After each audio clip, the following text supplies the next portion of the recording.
No, there is something about that tangle of strangers, pressed together for days with nothing in common but the need to go from one place to another and never see each other again.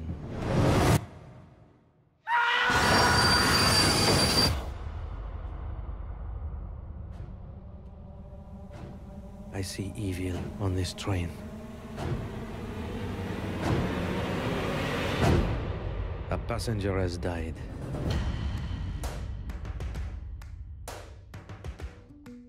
So they got him after all. You assume he was killed? No, not. Well, he was in perfectly good health. He had his enemies. Indeed, he was murdered. Good God, murder here. God rest his soul. Someone was rummaging around my cabin in the middle of the night. No one would listen to me. If there was a murder, What is going on? then there was a murderer. The murderer is with us. And every one of you is a suspect. And who are you? My name is Hercule Poirot, and I'm probably the greatest detective in the world. First of all, I want to know, what were your thoughts when you found out that the movie was going to be so different from the novel? Because there's a lot of changes. Well, I love the difference because otherwise I wouldn't be here. Because when I read it originally, it was the very first draft that Ken asked me to read, and it was 45-year-old French man, and I said, Ken, I think you've got this wrong.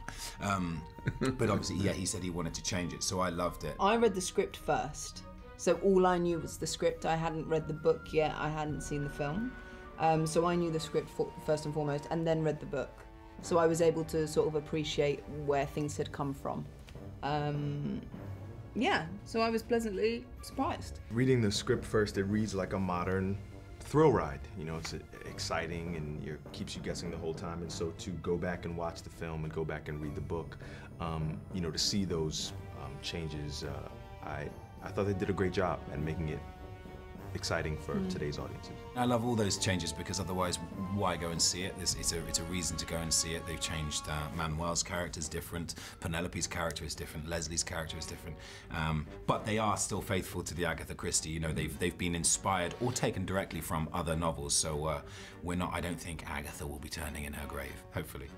There's a lot of conversation about racism in the movie, which is great because in the novel it was from the 30s and that conversation wasn't there.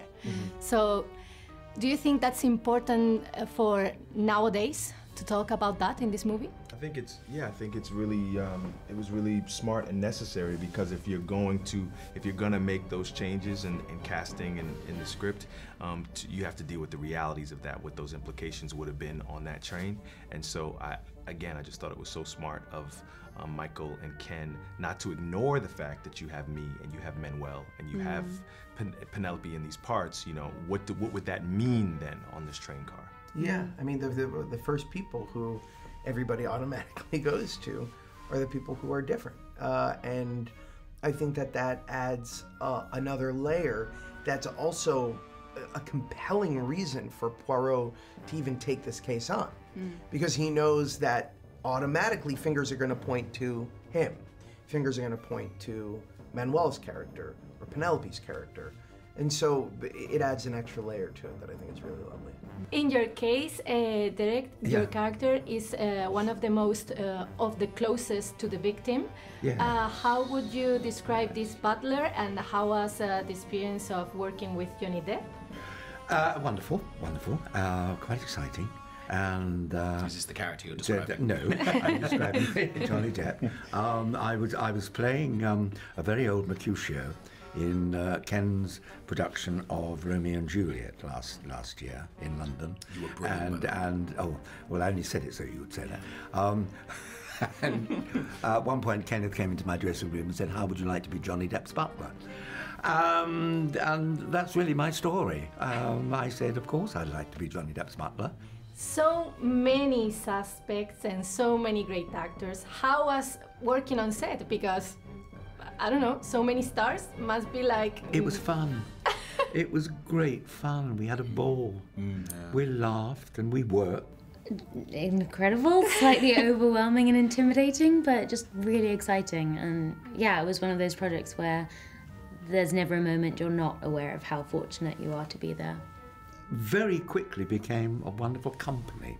It was like a theatre company. It was like because we were in every day. Do you know what I mean? Yes, we were all together every day, and there was no diva, there was no temperament. You know, nobody was more important than anybody else.